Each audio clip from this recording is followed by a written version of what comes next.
Monsieur le Premier ministre, chef du gouvernement, Amadou Ouriba. Asseyez-vous. C'est une possibilité d'avoir un bateau avec des centrales qui étaient privilégiées. Mais entre nous, ce projet est relativement coûteux parce que cela nous obligerait en même temps de ravitailler ce bateau. Je parle avec, sous l'attention du directeur général de EDG et du secrétaire général de l'énergie. Si je me trompe, vous allez me rectifier. Mais je crois savoir, il faut louer le bateau, il faut approvisionner le bateau en carburant pour la production d'électricité. Je crois que c'est cette alternative qui existe avec le bateau.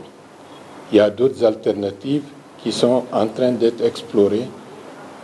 Lorsque les procédures techniques, les procédures réglementaires seront terminées, il va de soi, ça nous permettra de communiquer à tous les résultats de ce que nous obtiendrons comme moyen d'assurer une production d'environ 150 MW pour satisfaire la demande, surtout du Grand Conakry.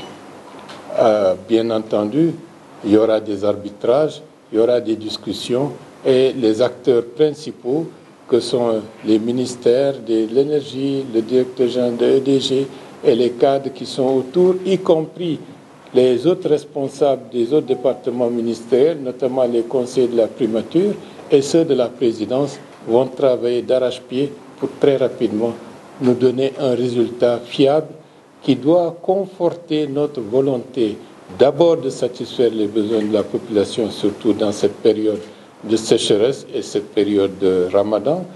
Deuxièmement, tenir en compte la nécessité d'utiliser avec intelligence et parcimonie les ressources dont nous disposerons pour ne pas rentrer dans un cycle où nous dépensons beaucoup qui empêchera des investissements futurs pour nous sortir de cette période relativement difficile.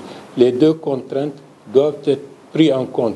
Il ne faut pas, pour aujourd'hui, satisfaire tout et sacrifier l'avenir. Nous devons sortir de ce cycle infernal où, malgré toutes nos potentialités, la Guinée a des problèmes de desserte en électricité. En 2024, on n'aurait pas dû être dans cette situation. Mais avec l'aide de Dieu, on trouvera la solution.